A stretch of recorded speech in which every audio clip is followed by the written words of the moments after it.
கவிஞர் கண்ணதாசனுக்கு பிபி ராமன் ஒரு அட்வொகேட் ரொம்ப ஃப்ரெண்டு. அவர் வீட்டில் எல்லாருக்கும் ராமன் ராமன் ராமன் ராமன் தான் பேர். என் குடும்பத்தை பற்றி ஒரு பாட்டு எழுதப்படாதா கண்ணதாசன் ஒரு நாளைக்கு சொல்லிவிட்டார்.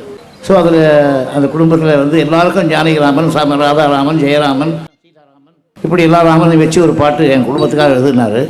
அதுக்கு ஒரு பாட்டு எழுதியிருக்காரு, கேளுங்க, ரொம்ப பிடிக்கும்.